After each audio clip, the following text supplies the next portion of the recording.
Welcome to the Cardamom Chai Podcast. I'm your host, Roma. And I'm your host, Janiero.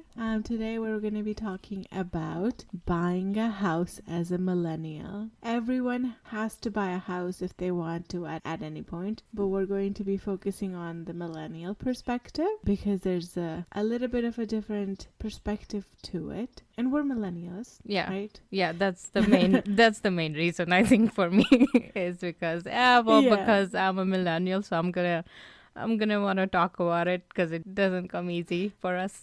Yeah, exactly. It doesn't come easy, and it's like drilled into our heads to buy a house because the generations before us have always leaned towards buying a house. So that's what we'll be talking about this week. Before we get into it, Roma, how was your week? Or how have you been? I have actually been pretty good. So last weekend was our anniversary and everything. We sort of talked about this, but I'm gonna still talk about it. But no, last weekend was good. It was also a long weekend and with everything like love and everything here and there. With the Valentines and everything as well. That was last weekend, so celebrating anniversary and all. And then the week afterwards was a shorter week, so work-wise it just gets like crazy busy for no reason, which then makes you a bit cranky and just you're trying to like fit as many things as you can in that shorter week and trying to finish work and everything. But pretty good. A lot of different a lot of different things happened over the week as well. I get excited about like small things. So I looked up how to put makeup on in a simple way and things like that. I'm not a huge makeup right, like I'm not a huge makeup person, but now I want to learn it. I want to sort of develop that skill, and so I looked up things and I found this girl on YouTube and her like recording her very simple makeup routine and everything, which I thought was brilliant because I'm also a bit lazy when it comes to makeup and stuff. So I looked up all of that and it got me so excited. I'm like, oh, this seems simple enough for me to learn and everything, and it will look nice. So I got a bit excited about that as well. So, small things like that also happened over the week. Nice. Did you buy makeup or did you have some already? So I do have like a couple of items. I don't like putting foundation on. So I have like an SPF 50, like those tinted moisturizers type of thing. I have that and I've always used that as a foundation. So I have that, and I have eye related stuff, a couple of them. I have lips related stuff, 2 or 3. That's pretty much it. That's all I have. Okay. And so also because I work from home and I don't exactly always have to use makeup either. So every time I would go outside, I'd be using it. There's so many reasons. I don't like makeup in terms of my skin being too sensitive, and I just don't see the need to put it on a lot as well. But now I'm seeing the need. I know your skin does tend to overreact a bit, but right now it's looking pretty nice. Yeah. Right, it's getting better as I'm getting older in life. The better choices, food-wise and everything. But skin-wise it's okay, but it's overly sensitive. So I'd not really liked makeup. Makeup always feels very heavy on my skin for some reason. But I do realize the importance of having good quality makeup that you can use whenever you use it. Then use it in a good way. So that I looked up and everything, and that cream that you had mentioned in the first episode, Sol de Janeiro. I ended up purchasing one of their flavors, and it smells. I keep opening the bottle and smelling it since I bought it. I'm like, this smells like heaven.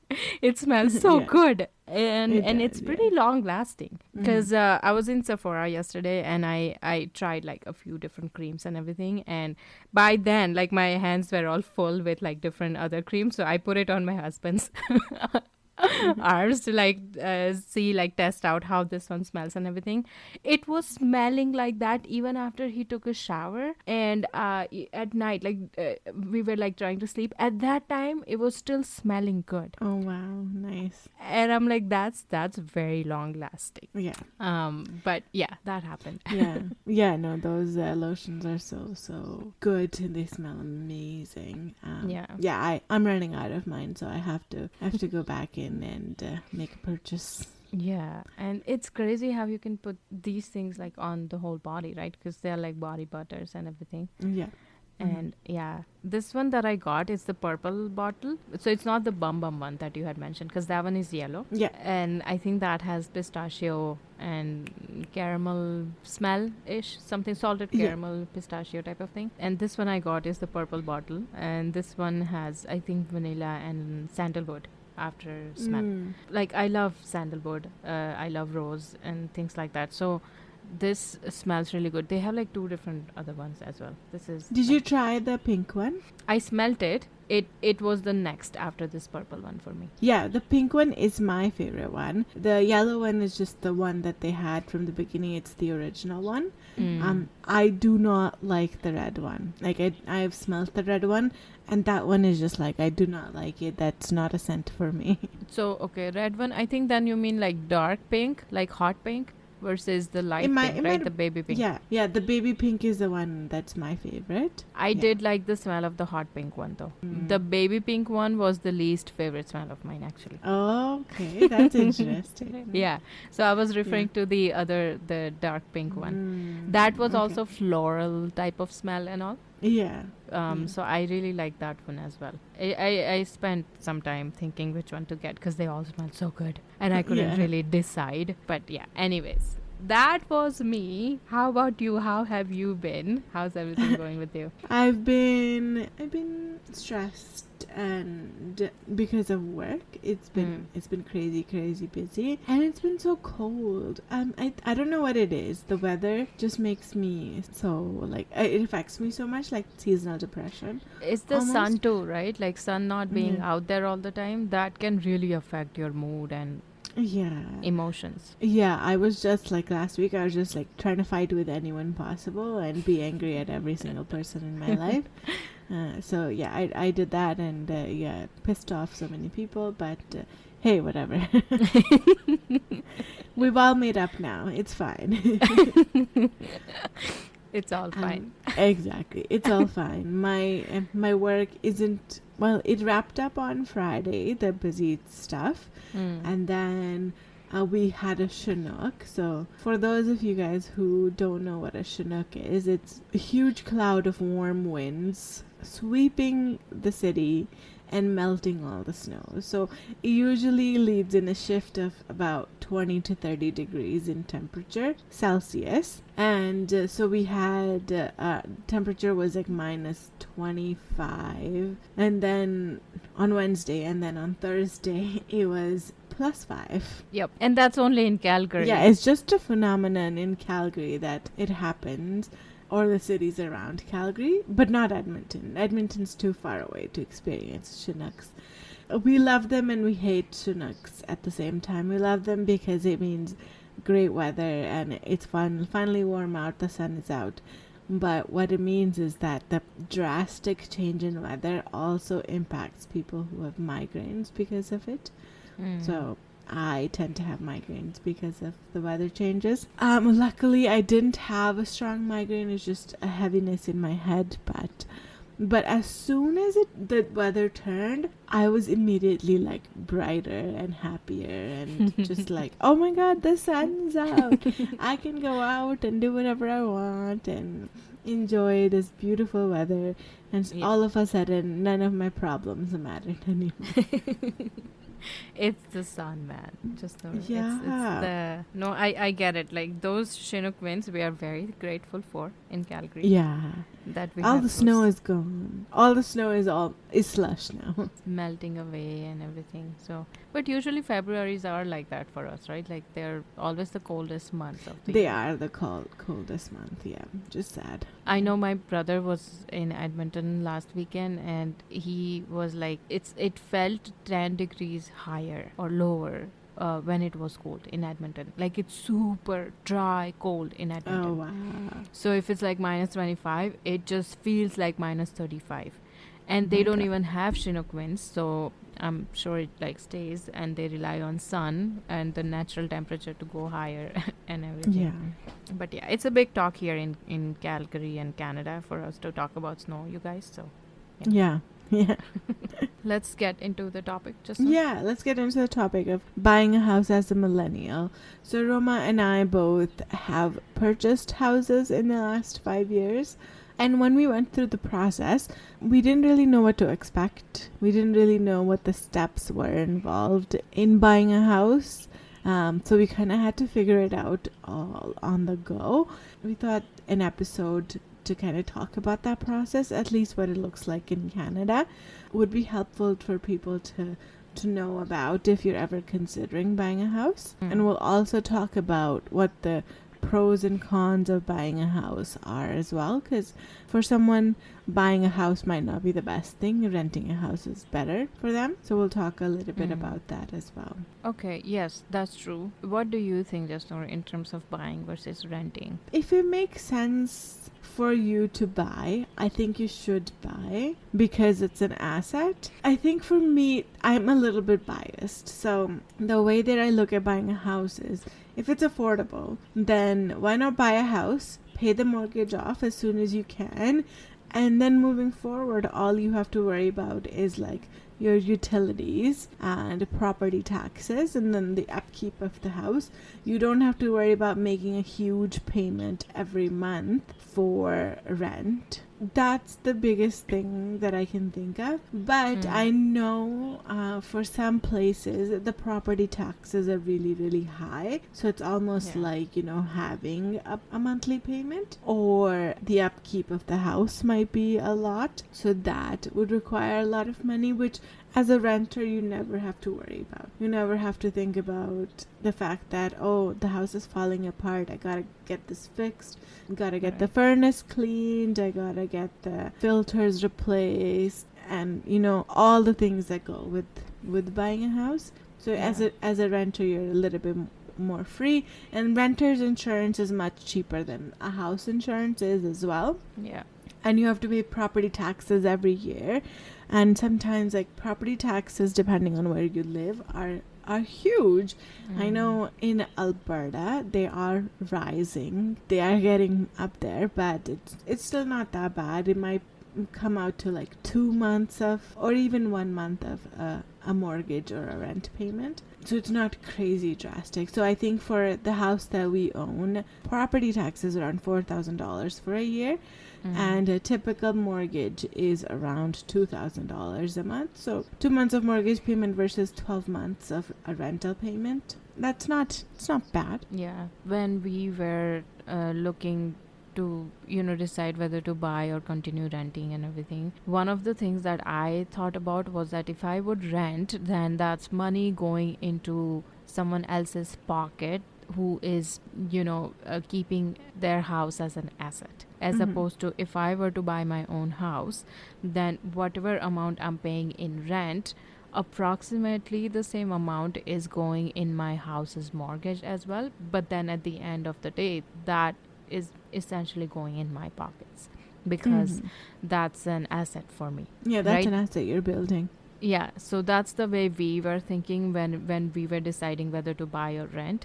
So we were very strong on purchasing a house as soon as possible because I didn't want to keep paying the rent and everything. But then again, once you buy, then there are other things that you usually don't think about, the fixed expenses that come with it, right? Renting a house does keep you very free. That is for sure thing, because you can move anytime, you can change cities anytime, you can change countries anytime if you want.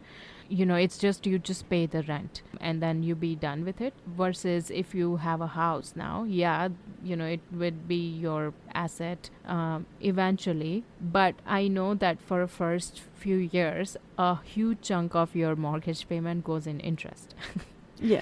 So, it's not like you are not going to be seeing benefits soon anyway. That's one thing. And of course now every month there would be a fixed expense that's there whether you're making money or not. You just have to have a fixed expense. Everything from obviously your mortgage payment to house insurance and property taxes, utilities, any maintenance that you may have to do and things like that. So this fixed expense is something that is something to think about beforehand. But yeah, when it comes to like buying and renting, like these are some of the things that should be considered. If you like to be free, then renting is the best thing. I was looking up some stats and everything, and they were pretty high in terms of millennials buying the houses in Canada right now. It was like the number was quite high, and I had a hard time believing that, because I'm like, the house prices are going very high, and Yeah. it must actually be very difficult for people in our generation or younger to be able to purchase a house right now, given the interest rates are also increasing, although not increasing right now. I think the last point had decreased. So They're much better now, the interest rates. yeah. So maybe now, but yeah, these are some of the things to think about when it comes to buying versus renting. And then, of course, once you buy, then if you run out of money, then you just sit on the floor of your new house and have dinner. Yeah, and I mean that's the same thing that would apply to renting too, right? If you run out of money, if you're renting, I mean, what are you gonna do? No, like you're gonna get kicked out. Yeah, no, but no, not in terms of that. I just mean that once you buy a house, you are just whatever you have saved up, right? Like if you it's gone. It's gone on all into your down payment. Yeah, because if you talk about the process of purchasing a house, so I was actually talking with my brother last night about this.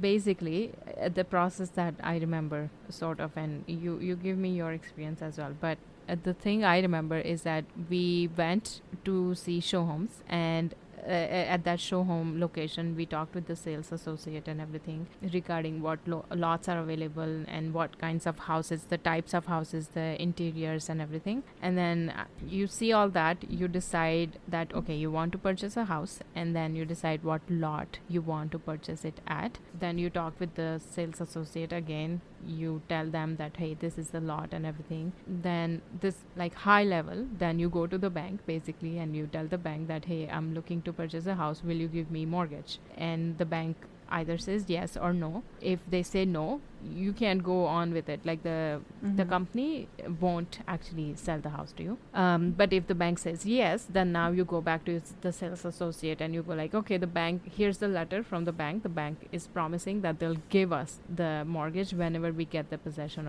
or whatever, at whatever date in future. Based on that, you sign a contract or like an agreement or something. And at that time, I think to book a lot first, I think we had to pay like $5,000 or something to just book the lot, like to put that on hold for us. And then at the time of signing the agreement and everything, you pay partial of whatever, whether you're paying 5% down or 20% down or in between somewhere or more. You give partial of that, I think, at the time of signing the agreement and things like that. That's the sort of the process I remember. But there's a whole discussion also on like 5% versus 25% or 20%.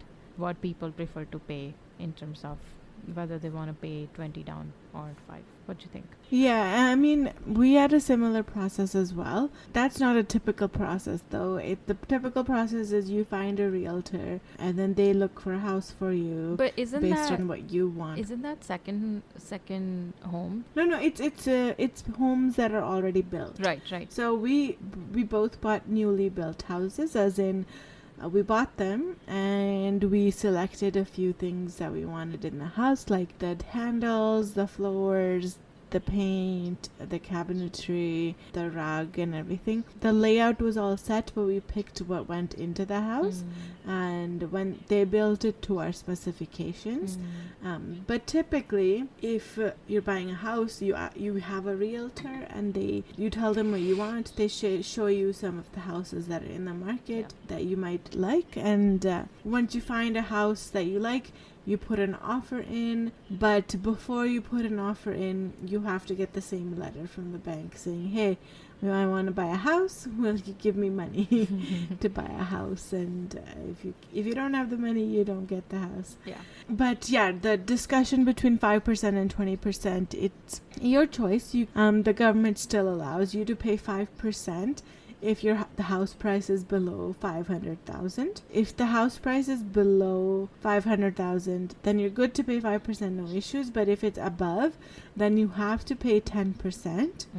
So let's say your house was 600,000, you have to pay 5% on the first 500,000, and on the next 100,000 over the limit, you have to pay 10% on that specifically. The higher you go, the more you have to pay. But a discussion of 5%, if you do pay just 5%, you get categorized into what's called a CMHC mortgage, which means that you have to pay insurance on top of the house price. And it's a more favorable position for the bank for you to actually have paid only 5%, because you're required at that point to get that CMHC insurance. And if you default on your mortgage, the bank can collect from CMHC. So their loan doesn't go into not collectible if you can't pay it anymore. So they actually like people and they give better interest rates to people who pay less as a down payment. But it's actually in your interest to pay 20% so you don't get charged that insurance fee, because they charge it all at once and it gets added onto your mortgage. It can be around $15,000 to $20,000 on top of the price you're already paying.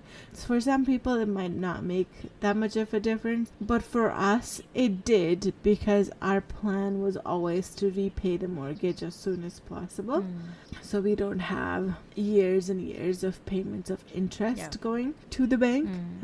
But if you can only afford 5%, that's fine too. That's just a preference. And if the $15,000-$20,000 isn't going to make a huge difference to you, then that's the best route to go towards. And you're getting a favorable interest rate. So the lower interest rate is definitely going to help you to have a lower monthly payment for your mortgage, and it'll make it easier for you to pay every month. Yeah, that's true. I totally forgot about buying a house through a realtor and everything. That didn't even occur to me. But yeah, that's like a big market as well. Yes. Yeah, that's a typical market. Yeah. Of going through a realtor, and I can't speak directly to that experience because I haven't had that. Yeah, no, actually our parents would have, right? Like my parents did when they purchased their first house. That had gone through the realtor and everything, because they had bought a house which was already built. But I don't really know the process. I I was too busy being a teenager at that time, so I didn't really get involved in the process. I don't know the process there. But yeah, when it comes to like buying a brand new house, then yeah, what Jasnoor said in terms of money, yeah, I agree with her.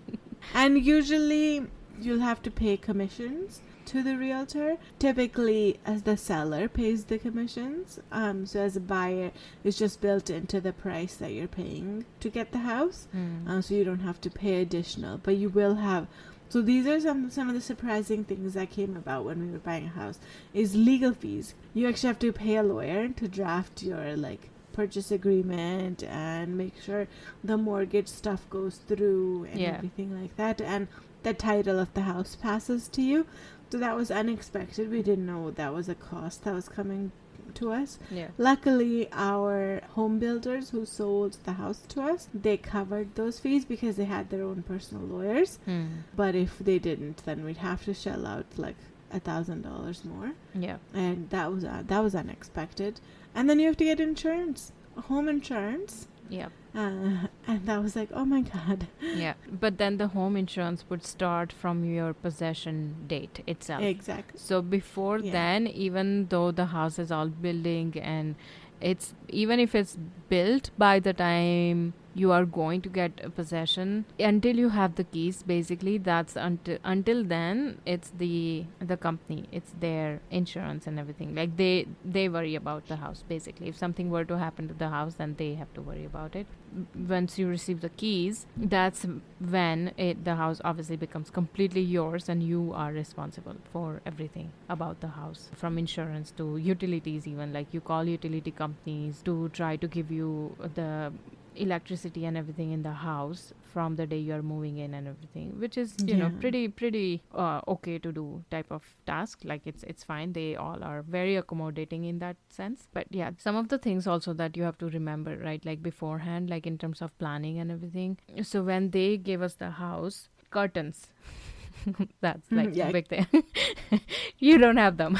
If it's a new house, there's no curtains. There is no curtains. Yeah. You gotta install them yourself. And that's a nice thing about buying a house that's already built, is that someone's already living in that house. Someone's already installed the curtains. And Yeah. when they sell it with the curtains. They Yeah. don't take the curtains out. Yes, unless they are like made of gold or something, then I don't know. but Yeah. but then- usually, like when you buy a new house, so some of the things that happened with us just now was when we moved in, you take the plastic off from the appliances in the kitchen and everything. So we did on some of the things that like stove or whatever, right? But microwave, we actually used it, and there was something in there Oh my God. underneath the plate. Underneath the glass plate, and we didn't know about it, and we used it for like a brief few seconds, okay, and there was something underneath the glass plate, and we were shocked that it was there. And first of all, no one told us about it, and secondly, we also didn't think about checking there, because we didn't know that we have to check underneath the plate of the microwave to see that there is not something in there. So then obviously after that we ended up like checking everything before we used it, because it was a Yeah. brand new house. I don't know, did that occur to you? Like, I would assume that when they're giving you the house, even though it's brand new, things like these they would either mention or not have it. Like, what if like things Yeah. had burnt up in that microwave? Like, that would have been our first day in the house. Yeah, no, for us, they ran all the appliances at least a couple of times to make sure they were in proper working order and there's nothing in there. And they told us that they like ran the washer dryer, ran the oven and the stove and the fridge and the microwave and the dishwasher. And some companies don't actually have those included in the home price, so you have to actually buy the appliances separately as well. Yeah, man, that's another thing. So when you're buying a brand new house, the main interior of the house is already decided in terms of like where the rooms will be and things like that. But you can change the number of rooms and everything as well if you want it. But especially when it comes to kitchen, you have to decide on the appliances. Whether like what kind of stove you want and what kind of microwave, and whether you want a chimney or not, and what kind of hood do you want for the chimney and all. We actually ended up purchasing the stove and washer and dryer ourselves, Justin. So you can also do that. Like if you want a certain products to be purchased by yourself, you can do that as well, or you would buy it with the house. So I think there's like a normal package first, which is like add-on, like $0 add-on, which is like included in the price of the house. The stove, like the appliances and everything, the basic level that they can offer for the price of the house, they would have that included. But if you want to upgrade them, then you pay a certain extra value money wise, an upgraded version of the fridge or the stove or microwave, dishwasher, all these things. And like a lot of houses have not the hood, like the the fans that are sitting underneath the microwave, and the microwave is sitting on top of the stove. Like a lot of houses have things like that are just given in your house, but then you can decide whether you want a chimney instead of the microwave being on top of your stuff, as a basic example of like what it could be. Yeah, we chose to upgrade our appliances through the home builders. It just worked out that they were offering us a nice deal on that. So we got everything installed by them and purchased through them. So it worked out that way. The nice thing about buying a house that's going to be ready in a few months versus through a realtor, what the house is going to be like yours in like a month or so, depending on the date that you both agree on. The nice thing with the delay is that, let's say you don't have all of the down payment yet, so you only have 5% of the down payment. At that point, you can say to the seller that, I'm only going to pay 5% down payment and the rest is going to come from my mortgage, and you can get your mortgage approval to be the 5% down payment and then go about that way. And then once you're actually finally getting down to taking the possession and finalizing your mortgage documents based on the final purchase price, which is typically done a month before your possession date, you can actually tell them, hey, I've changed my mind. I'm going to put 20% down. And because your mortgage was approved for a higher amount, they have no issue giving you a lower mortgage. But it's harder to do 20% first, say 20%, and then go back down to 5%, because then now they have to find additional funds for you to get approved for. So we did that. We actually said 5% now, and then if we have money for 20%, we'll pay 20%. But we said 5%, and then we bought the house March 1st, and then we got possession August 13th. So we had a few months there to get more collected for down payment, which is what we did. We did not buy anything in that period. We just saved all our money. We didn't go out. It was COVID, so that helped. That helped a lot because you couldn't go anywhere. So all our money was just spent on like our monthly rent, groceries, gas, and utilities, and that's it. We did not pay for anything else in that period. And we were able to get our down payment from 5% to down 20% in that time. And there's a few other things that worked out in our favor to get to the 20%. So we got lucky that way, and we when we finally decided, oh, like now we're gonna get a possession on this date, so then we told the builders and we told our bank, like, no, we're gonna pay 20%, and it was fine to do that.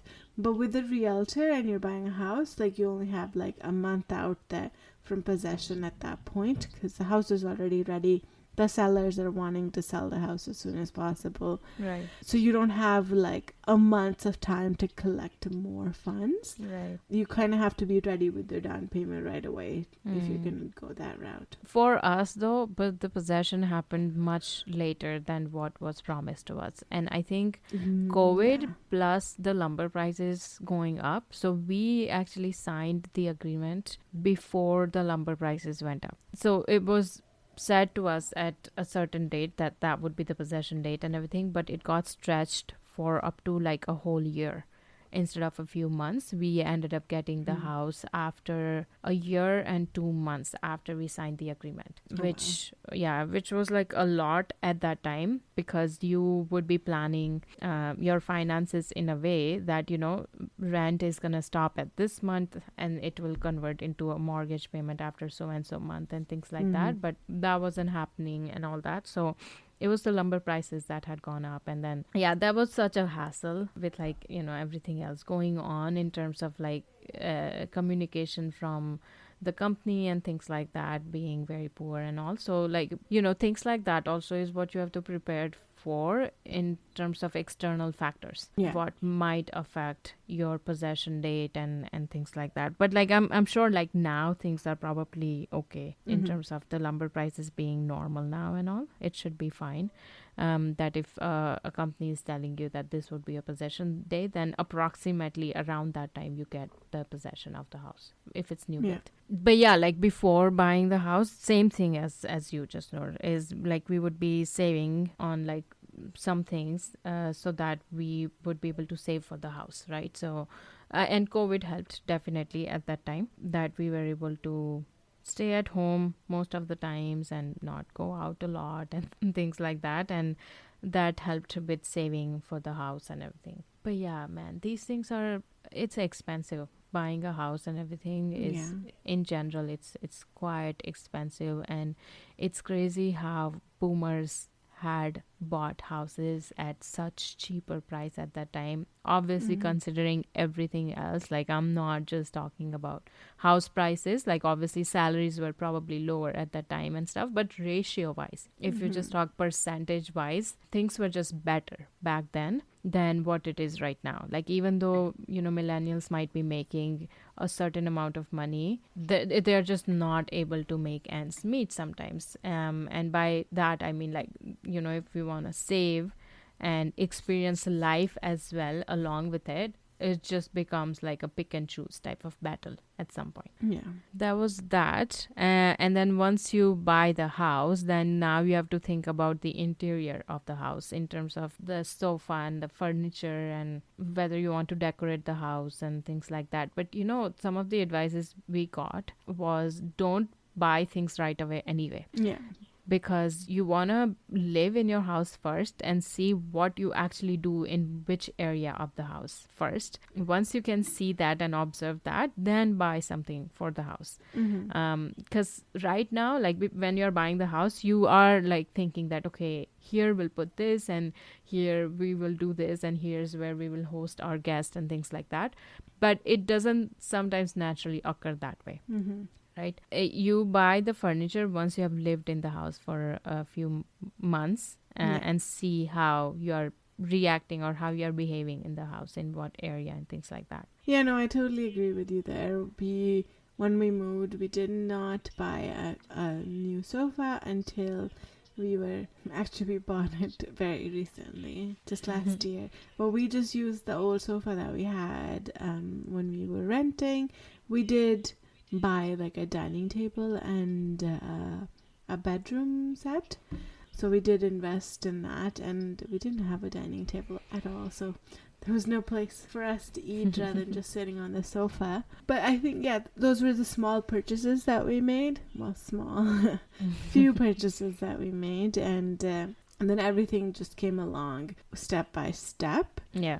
But we didn't have any funds after we bought the house to actually buy anything. So it was what it was. I think we scraped together enough money to put the curtains up. Because curtains can get expensive. Bruh. Like blinds. Man, so switching gears a bit into like what happens after you purchase the house and everything in terms of decorations. Curtains being like the first thing that you think about, and there are so many variations of it, right? Like there's blinds.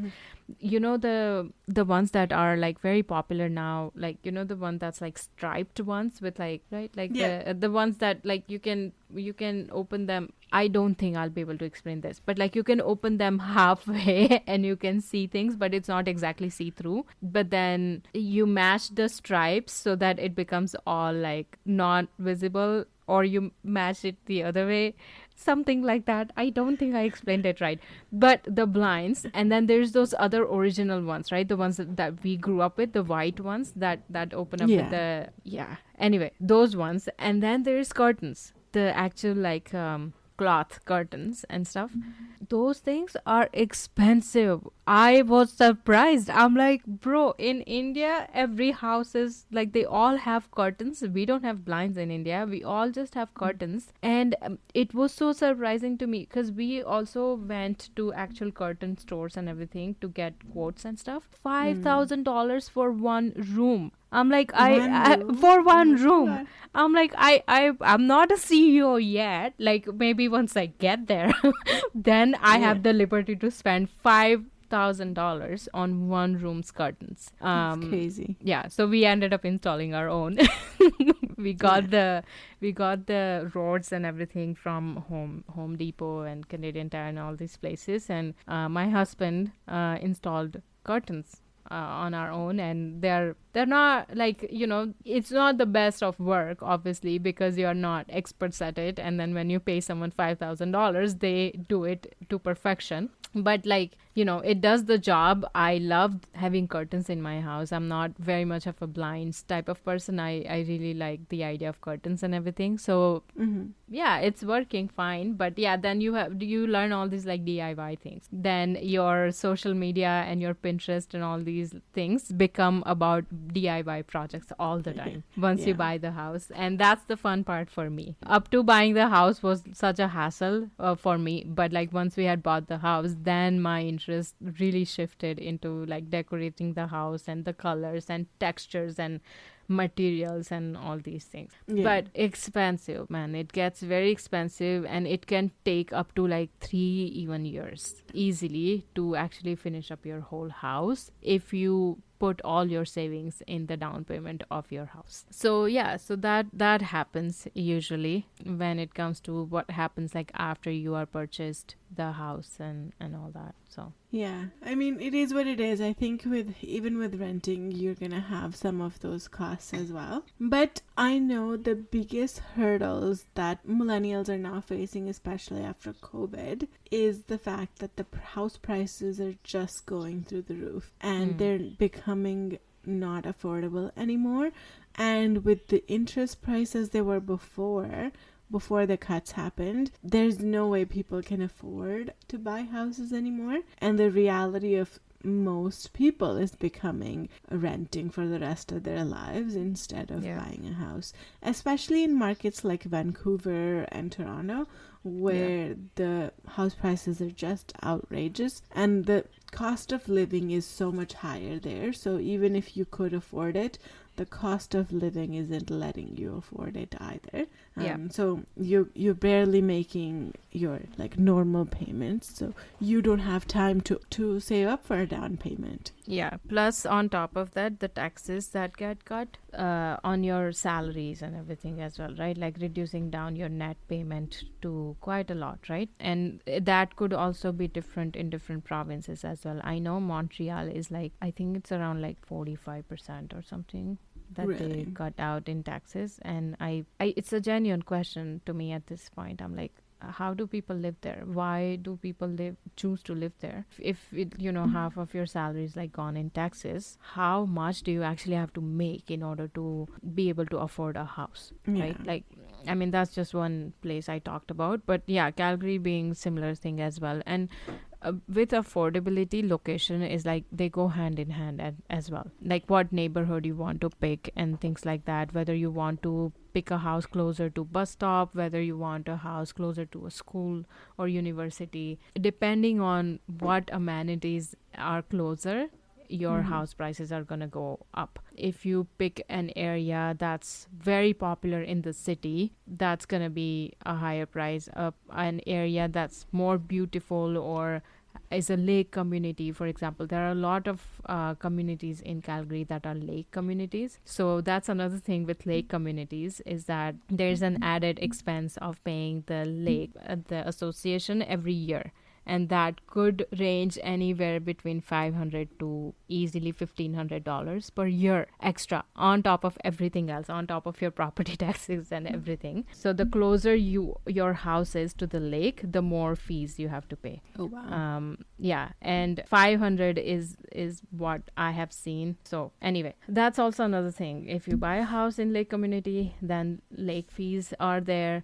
The houses would be more expensive. Communities where families reside, those communities are going to be higher prices as well. So those things are also something that people think about. So there's the 4 quadrants of Calgary, right? Like Northwest. Just talking about money, I don't know much about Northeast, honestly, but I know that Southwest is considered the most expensive. Usually they have one of those most expensive houses and communities there. Northwest and Southeast pretty much go hand in hand, I think, in a way, when it comes to like house prices and everything. I haven't studied the market of Northeast a lot, so I'm not too sure on Northeast, but these are the 3 areas that I know. Northwest is also closer to Banff and all. So I wouldn't be surprised if the houses there are more expensive, because you have access to visibly looking at the mountains way better than any other parts of the city. And if you were to buy a house in downtown, obviously those prices are pretty high as well. Or you would find older houses, because the more you go towards downtown, the older the houses are, because the expansion happens outwards, obviously, of the city.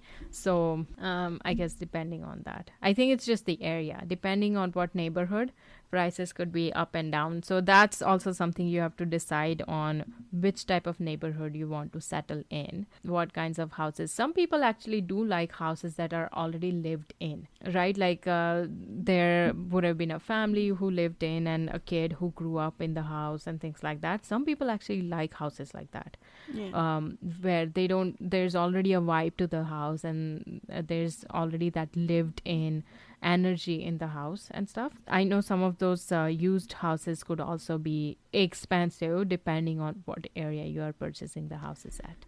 Yeah, and you know what I found when I was doing research on buying houses and everything is that Hmm. the older house are sometimes more expensive than new house because of the location aspect, because Yeah. they are closer to the city. So new houses are most of the time going to be further away from the inner city, and they are less expensive. So sometimes that is a more feasible option Hmm. because of price. Yeah. Plus, another thing, older houses built different, man. They are much bigger. They have bigger lots and everything. They do have bigger Um, lots, yeah. even their interior, they are much more sturdy. What like doors material, for example, the doors are sturdier and everything. In newer houses, there's this whole thing of zero lot line now Yeah. in Calgary, where it basically means that you have your space only on one side of the house, and the other side of the house is basically connected to the next house. So you know how there's like the sides of your house, the side alley of your house that takes you back to your backyard. Basically, you just have one side of the alley. The other side of the alley is the neighbor's alley, Mm-hmm. basically. So that's a zero lot line. Mm-hmm. So there's a lot of houses like that now. It saves investors of land and the company who are building the houses on these lands and everything. It saves them a lot of money. They can build a lot more houses, which is sad because, it's not like we're going to stop having kids. So, we're going to need also backyards and everything as Yeah. well. But like, why less space? Obviously, there are houses available even in new built that have more space available on both sides of the houses and everything, but very expensive. Those Yeah. things are very expensive or non-existent depending on the area, depending on the neighborhood, Mm-hmm. because all of these neighborhoods also have things approved by the city as well. So the companies could go like, well, we can't really build the houses with zero lot line. We cannot build them because not approved by the city and whatever, right? Like there are those Mm-hmm. legal things that they give you reasons of. So also depending on the area, right? So you really have to be careful as to like what is important for you. Are you buying it just for investment purposes? Are you buying it to actually raise a family in there? Are you buying it because you want to host a lot of people in your house all the time? You have a big like extended family who's going to visit you all the time in your house, and so in that case, like, do you want a bigger kitchen, or do you want a bigger living room, or do you want like a bigger bonus room upstairs, or are you just always going to be hosting around your island all the time, so then you would want a bigger island, right? Like these are some of the things that you really have to consider when you are buying a house, and it is a time consuming, okay, to think about all these things, and it is important as well, like because it's a big purchase. It's not like purchasing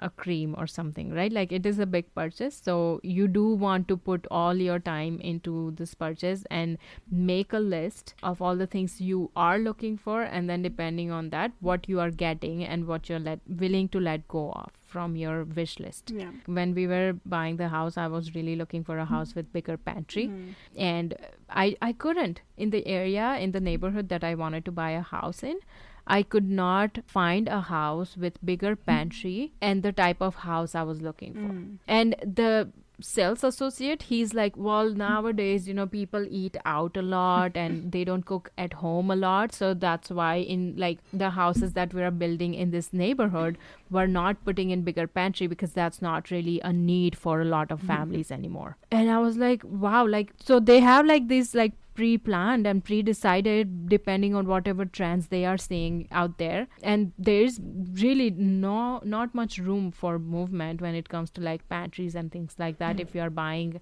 a smaller house as compared to a front garage house or things like that. It was mind-blowing to me when he went like, well, people don't really eat at home anymore, so we're not going to put in bigger pantry. It didn't make sense to me. Like, what do you mean? I want a bigger pantry. I eat at home a lot more than eating out. What is this? But things like that is what you also have to think about. So I guess start with a wish list first, then go Yeah. and look for a house. The only other thing that I want to mention is that when you're looking at used houses, there might be issues in the house as well. So you don't know if there are mechanical issues with the house, if there's anything plumbing related, heating related. Yeah. There might be some issues. So obviously you can always get inspections done on houses before you buy them, but sometimes they don't catch everything, and you might be faced with a lot of repairs that you might have to do after you actually purchase the house.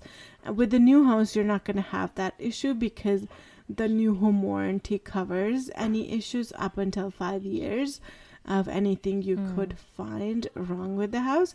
So True. that's one peace of mind that you will have with the new house.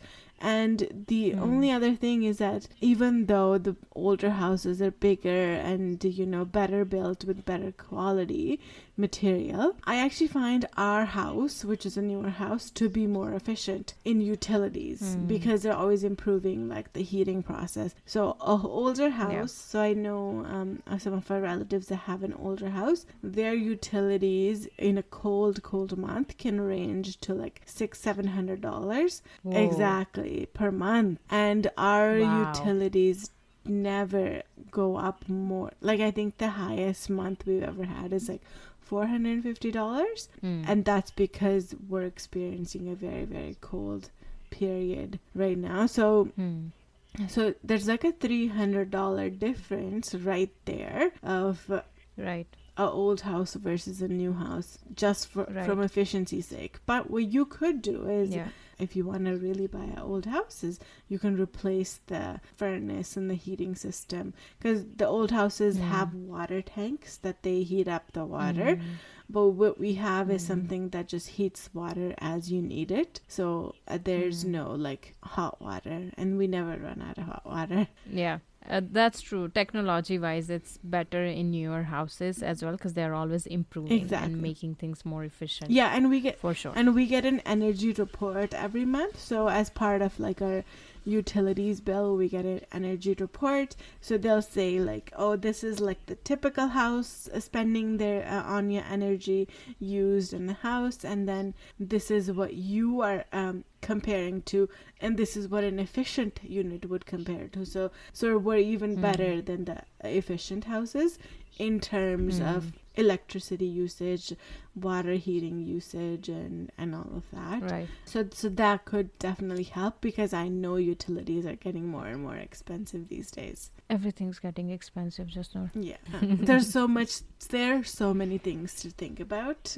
And when you're buying a house, there's that you can't even imagine, and you really have to know what you're looking for, because there's so much out there, and a lot of people fall into homes that are just money pits. Like they're just having to sink more and more money into them, and they're not getting what they want out of that house either. So do your research.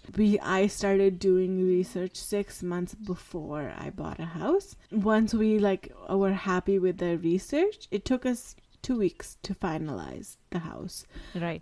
Because we had done so much research on what we wanted to spend, what kind of house we were looking in, what neighborhood, all of these things we were really set on.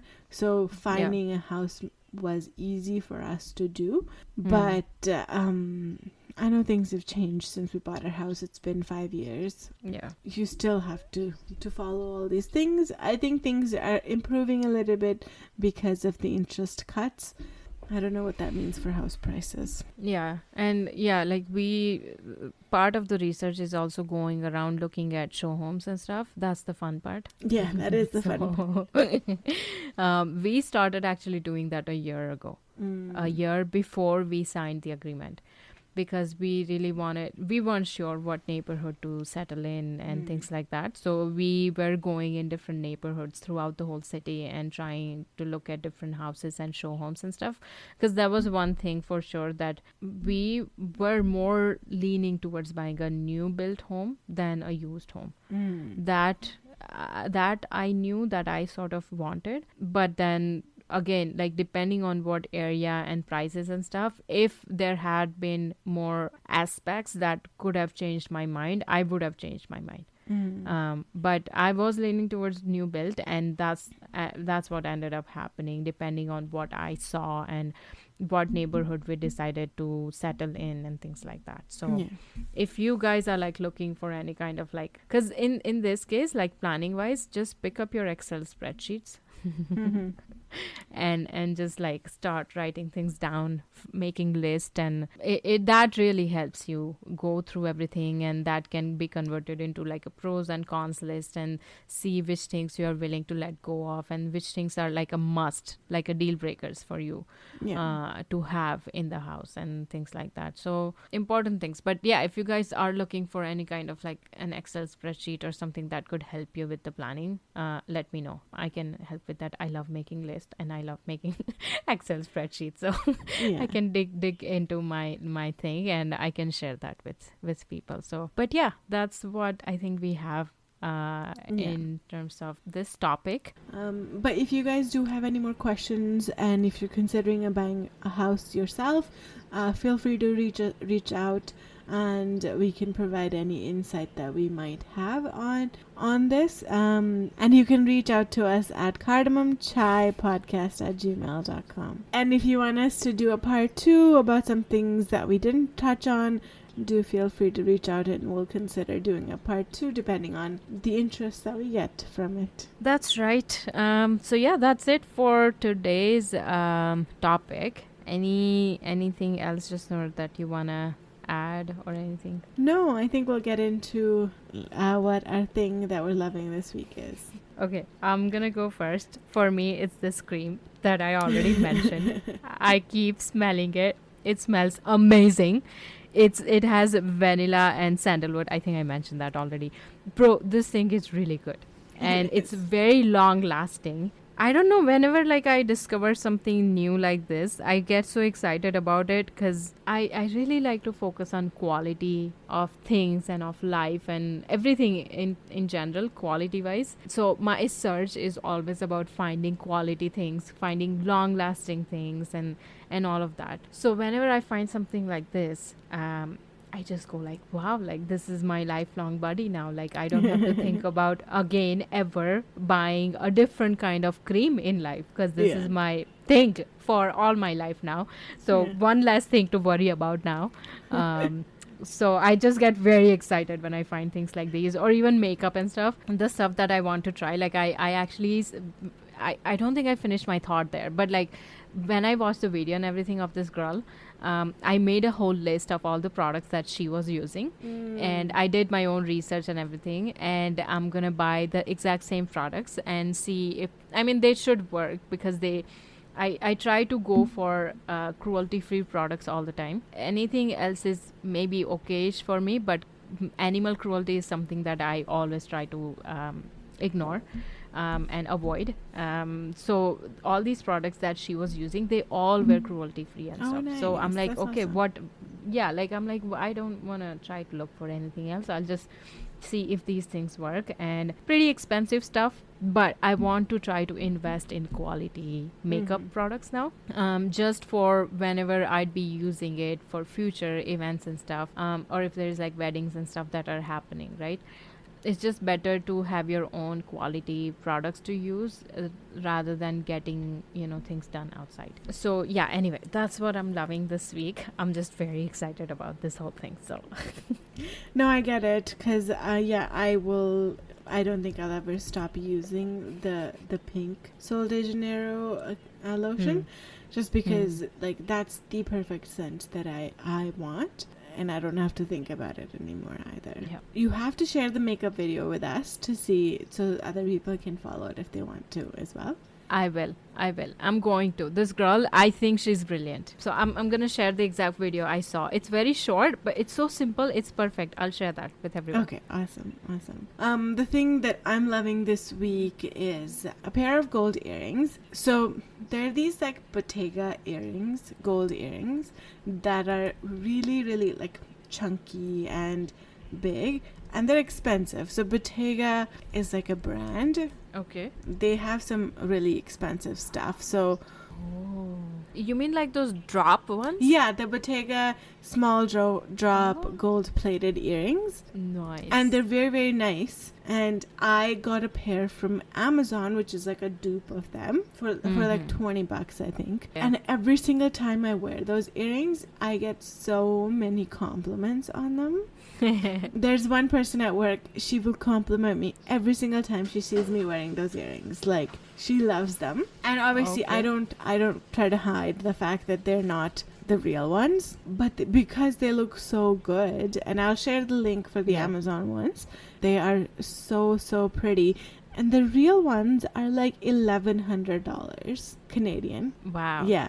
Yeah. And those ones would probably be gold and everything. Exactly. Unless it's the brand money. They're gold plated. They're not just, it's not all gold because they're heavy. So they're just gold plated with, I think, sterling silver as the material. Yeah. But you know how brands are more expensive even for the most basic stuff. So I found a dupe of them on Amazon and they look so good. I'm seeing them. I've seen these things before as well, and they look very elegant and everything as well. So please share the link. Yeah, I'll share the link and everything in the episode details, so you guys can buy them if you want, because they honestly look so good. And I will wear earrings whenever the wind strikes me to wear earrings, and these are like the ones that I can pull out if I'm going to like an event, because they look so nice. Yeah. Okay, cool. That's it. That's all we have for this week. I hope you guys enjoyed this episode.